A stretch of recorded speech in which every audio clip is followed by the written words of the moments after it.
Mark, a disillusioned surgeon, had retreated from the world after a series of personal tragedies.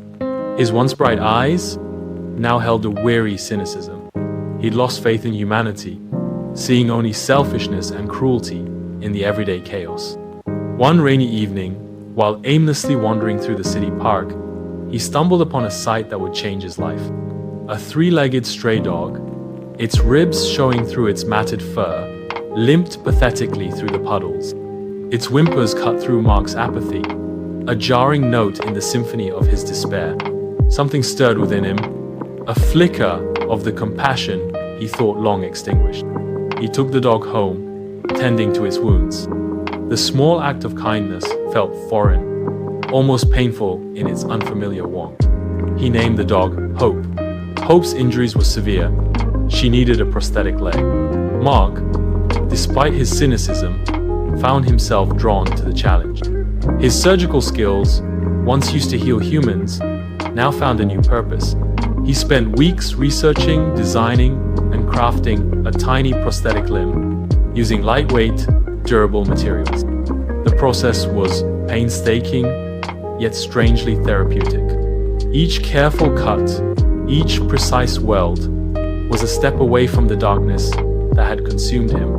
He found himself meticulously detailing the prosthesis, adding a touch of artistry to his work. A small, bright flower sculpted onto the metal. As he worked, he found himself thinking about other animals, the countless strays suffering in silence. The idea blossomed into a mission. Word spread through the local animal shelters and rescue organizations.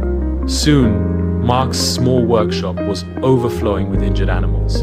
A one-legged cat, a bird with a broken wing, a rabbit with a mangled paw. He worked tirelessly, his hands moving with a newfound purpose and grace.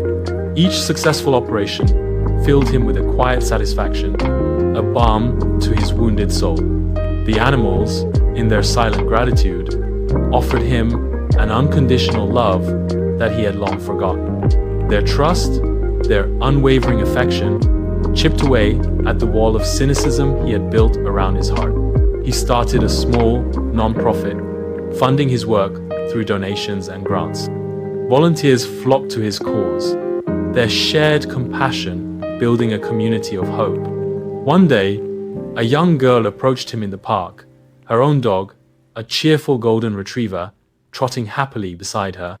"Thank you," she whispered, her voice full of reverence, "for giving my dog Lucky a second chance." Mark looked at the dog, its playful energy, a stark contrast to the pain and suffering he'd witnessed. He looked at the girl's sincere gratitude, and he knew he had found his path. He had rediscovered faith in humanity, not through grand gestures, but through small acts of compassion, one prosthetic limb at a time. The animals he helped were more than just patients. They were his teachers, his companions, and his inspiration.